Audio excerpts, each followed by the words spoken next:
นับเวลาถอยหลังพี่น้องนับเวลาถอยหลังอีก2-3 มื้อวันที่23ถึง26เด้อฝนพายุใหญ่สิมากราบสวัสดีกับ FC พ่อใหญ่การสุขผู้สุขคนเห็นสีชมพูจังซี่นี่เห็นบ่สีแบบงามๆแต่ว่ามันแฝงไปด้วยความน่ากลัว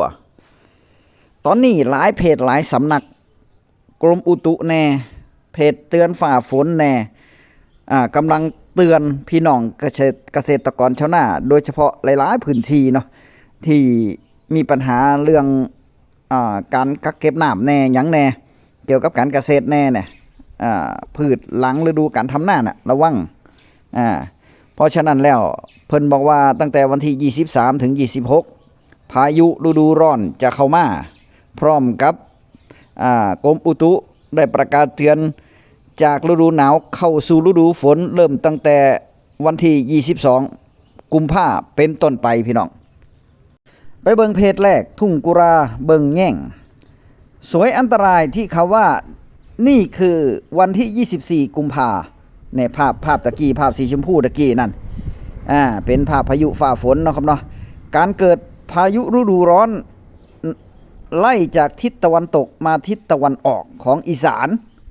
ต่อเนื่องมาจากวันที่23กุมภาพันธ์ฝั่งทิศตะวันตกและใต้ของอีสานเกิดก่อนในวันแรกและมาวันที่24เรนูนครแดงเข้ม101บ้านเฮามีโอกาสเกิดหลายพื้นที่ในฝั่งทิศเหนือและทิศตะวันออกของ101เป็นสีแดงส้มส่วนทิศใต้101มีโอกาสเจอทั้ง2วันในระดับสีส้มเหลืองและเขียวตามลำดับแต่ละพื้นที่อันนี้ก็คือจะเพิ่นเฉพาะเจาะจงไปที่ทุ่งกุลาร้องไห้พี่น้องก็คือจังหวัด101เนาะครับเนาะที่เป็นทุ่งกุลาร้องไห้3จังหวัดติดต่อกันในเขตทุ่งกุลาร้องไห้เพราะฉะนั้นก็ให้ระมัดระวังเด้อเพิ่นว่ามาแน่นอนพายุโซนฤดูร้อนวันที่23ถึง26นะครับนะแต่ว่าอีสานเฮาจะโดน2มื้อเต็มๆเด้วันที่20เริ่มตั้งแต่วันที่23ก่อนละ3มื้อ23 24 25เด้อพี่น้องเด้อแล้วหลังจากนั้นวันที่25 26ก็จะเข้าภาคกลางเพราะฉะนั้นก็ให้เฝ้าระมัดระวังมาเบิ่งเพจอำนาจเจริญอัปเดตพี่น้องบ้านพ่อใหญ่การที่ปล่อยปลาบ่ได้นะครับเนาะอำนาจเจริญจากกรมอุตุเพิ่นเตือนแจ้งเข้ามาก็คือกรมอุตุเตือนช่วงวันที่23ถึง25กุมภาพันธ์69ไทยตอนบนอาจมีพายุฤดูร้อนเกิดขึ้นลักษณะพายุฝนฟ้าคะนองลมกระโชกแรงฟ้าผ่ารวมถึงลูกเห็บตกบางแห่งนะก็แสดงว่ารุนแรงอยู่เด้เนี่ยรุนแรงอยู่เนาะครับเนาะ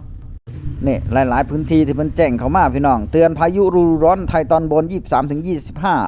25กุมภาพุทธศักราช2569บางคนก็บอกว่าโอ้ยอยากให้ตกแหน่ตกมาแล้วตกมาว่าซั่นเพิ่นว่าอยากให้ตกมาเพราะว่ามันร้อนซะเหลือเกินซุมื้อนี่ตอนเช้าๆมาอากาศเย็นอยู่เด้แต่ว่าบางมื้อบางวันก็มีลมแน่แต่ว่ากลางเว้นนี่โอ้ยตากแดดร้อนพอใหญ่การไปขึ้นไฟนี่โอ้ยหน้ามืดเบิดเตือนอีสานรับพายุฤดูร้อนฝนตกหนัก23กุมภาพันธ์69มาเบิ่งเพจนี่เพิ่นก็บอกว่านับถอยหลังอีก3วันภาคอีสานเตรียมรับฝนตกพายุฤดูร้อนเริ่ม23ถึง26กุมภาพันธ์นี่อันนี้หลายๆเพจได้พี่น้องที่พอใหญ่การได้มาเนาะครับเนาะมีความเห็นตรงกันก็คือวันที่23ถึงวันที่26นะมื้อนี้วันที่20พี่น้องคืออีก3มื้อนับถอยหลังอีก3มื้อนะครับเนาะนี่โดยเฉพาะนี่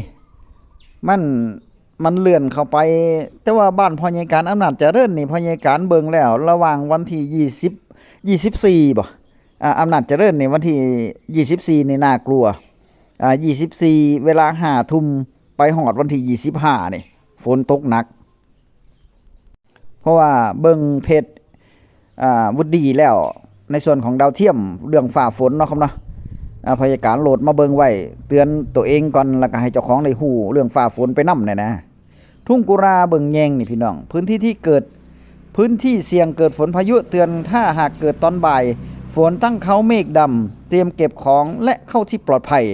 และลมฝนและลมฟ้าเพราะลมฝนและฟ้าจะแรงมาเร็วมาก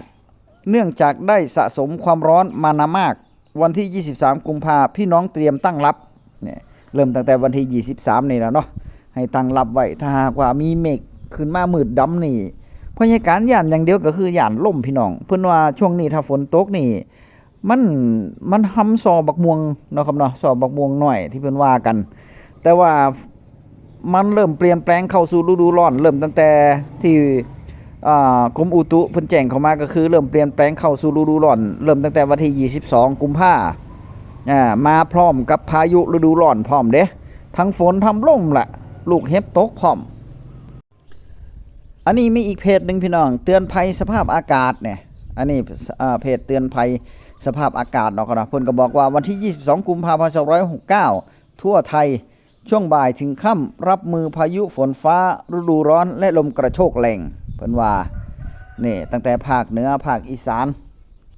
เนี่ย22กุมภาพันธ์2569ทั่วไทยช่วงบ่ายถึงค่ำเตรียมรับมือพายุฝนฟ้าฤดูร้อนและลมกระโชกแรง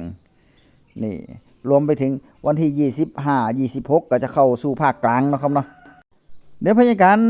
ให้ไปเบิ่งแฟ้มภาพแฟ้มข่าวจากนักข่าวเพิ่นพี่น้อง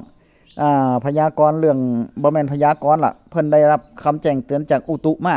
นะครับเนาะว่าให้เตือนพี่น้องโดยเฉพาะพี่น้องเกษตรกรที่มีความอันตรายเกี่ยวกับเรื่องฝนฟ้าคะนองนี่แหละเวลาฝนตกลงมาพืชไร่เสียหายเนี่ยจะได้เตรียมไว้ก่อนนะจะได้เตรียมไว้ก่อนเนาะครับเนาะทุกคนรู้สึกเหมือนผมไหมครับว่าทุกวันนี้มันร้อนมากเลยครับข้างนอกแต่นี่ยังไม่เข้าสู่ฤดูร้อนอย่างเป็นทางการนะครับล่าสุดวันนี้กรมอุตุนิยมวิทยาได้ออกมาแถลงข่าวครับระบุว่าประเทศไทยจะเข้าสู่ฤดูร้อนอย่างเป็นทางการวันที่22กุมภาพันธ์69นี้และหลังจากที่ประเทศไทยเข้าสู่ฤดูร้อนแล้วเราจะพบกับพายุฤดูร้อนในช่วงวันที่23ถึง25กุมภาพันธ์นี้โดยเฉพาะภาคอีสานภาคกลางและภาคตะวันออกโดยอุณหภูมิสูงสุดของปีนี้คาดว่าจะอยู่ที่ประมาณ42-43องศาเซลเซียสกรมอุตุได้ประกาศขอเตือนจังหวัดที่ต้องระมัดระวังอันตรายจากความร้อนเป็นพิเศษครับมี3จังหวัดคือแม่ฮ่องสอนลำปางและจังหวัดตากครับนะอันนี้ก็เป็นแฟ้มภาพแฟ้มข่าวจากนักข่าวปุ่นเนาะจากกรมอุตุที่เพิ่นประกาศแจ้งเตือนมาเวลาเกิดฝ่าฝนพายุแน่เนี่ยพยากรณ์อย่างเดียวก็คือนะถ้าตกแห้งๆก็ดีไปอย่างนึงเนาะเพราะว่าตอนนี้นี่โอ้ยเบิ่งมองไปทางไหนก็หญ้าแห้งตายเบิดให้นาสาโทงัวคุ้ยจักกินหยังบัดนี้เฟี้ยงก็กินจนเบิดบัดนี้เตะไปเตะมาเป็นฝุ่นหม่องๆอยู่แต่ว่าถ้าฝนตกมานี่ก็อยากให้มันตกดีๆบ่อยากให้มันล่มเลยถ้ามันล่มนี่มันเกิดความเสียหายแน่นอนนะพี่น้องเพราะว่าทุกปีสถิติในการได้รับความเสียหายจากพายุไต้ฝุ่นนี่โอ้หลายพื้นที่เด้ปีกายนี่ก็โอ้ยแถวเพชรบูรณ์แถวอันนี้เนี่ยเบิดเลยหลังหลายหลังคาพร้อมเด้ม่วนออกเป็นหลังเลยอ่ะหลังคาบ่ว่าจะเป็นโครงเล็กโครงใหม่ถ้ามันเป็นพายุบุญเข้ามาเนี่ยมันเอาออกเบิดอ่ะนั่นแหละได้รับความเสียหายแน่นอนเนาะครับเนาะเปียกนี่เฮายังเอาไปตากแห้งได้นะเวลาโดนน้ำฝนเวลามันเปียกนี่แต่ว่าเวลามันหลังคามันปลิวออกไปนี่ได้เฮ็ดใหม่เบิดหั่นแล้วเนาะครับเนาะอันตรายอยู่เด้เพราะฉะนั้นได้ระหว่างวันที่23ถึง26นี่ถ้าฝนฟ้ามืดครึ้มมากก็เข้าห่มเด้ออยู่ในบ้านในซองอันตรายเนาะครับเนาะเพราะว่ามันเกิดความสูญเสียเรื่องฟ้าผ่านี่ก็หลายในปีกายนี่เห็นบ่งัวคุ้ยอยู่กลางไร่กลางนานี่ตุยไปเป็นแถวเลยเป็นตาดูตนนี่บางคนก็ลุบพี่น้องเอ้ยเฮ็ดหยังบ่ได้เนาะครับนะจะโทษไผก็บ่ได้นั่นแหละมันเป็นภัยทางธรรมชาติแจ้งเตือนกันไว้ให้เบิ่งแย่งกันไปนำเนาะคณะติดตามไว้เด้อเดี๋ยวพยาการจะลงให้เบิ่งอีกคลิปหน้าพ่อกันใหม่คลิปนี้สวัสดีครับ